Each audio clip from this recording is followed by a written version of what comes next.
Nobody understands why I ran away from my girlfriend's funeral. I think I took her life. High school graduation night was the worst night of my life. Every summer I'm forced to relive the memories of graduation and I often shut down. The horrors of that night are unimaginable. Throughout middle school, I met the love of my life, Claire. She and I met through a game of red light, green light. She was always bad at following directions and spontaneity was her thing. I'd say green light and she'd walk towards me slowly, and sprint to me when I said red, hopefully reaching me in time. We shared our first kiss in the 9th grade and we tried dating for a year. However, things didn't work out since I had cheated on her. She swore to never speak to me again for as long as she lived, and I hated her for shutting me out of her life so quickly. After our breakup, I started to better myself by studying business, trading stocks, and working out. Unfortunately, looking back at it, I fell into Andrew Tate and hustle culture. He wasn't the right mentor for me to learn from online, but I never looked for better options. I was set on trading, and for a while, I was good at it. I started being able to buy myself new shoes, buy my mom groceries, and do all the things we wanted to be able to do for our moms. It wasn't enough. I never really built something for myself. I hadn't created anything I was proud of. I thought, if I had died today, would I be proud of the things I created? I kept trading and the night before graduation I thought I was going to hit the biggest win of my life, but I lost it all.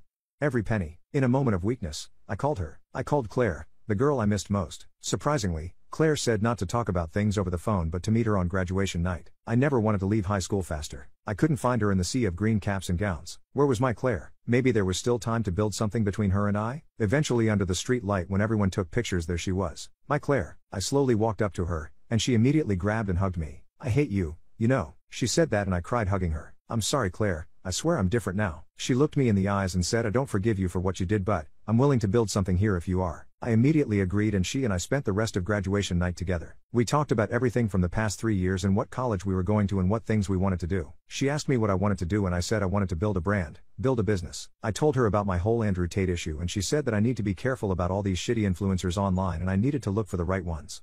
I asked her what she wanted in life and she told me she wanted to make movies. She told me movies are immortal and they live on beyond us. I asked her if she made any movies yet and she told me no, but she's been writing scripts, with hopes that one day she'll make something that'll be her legacy.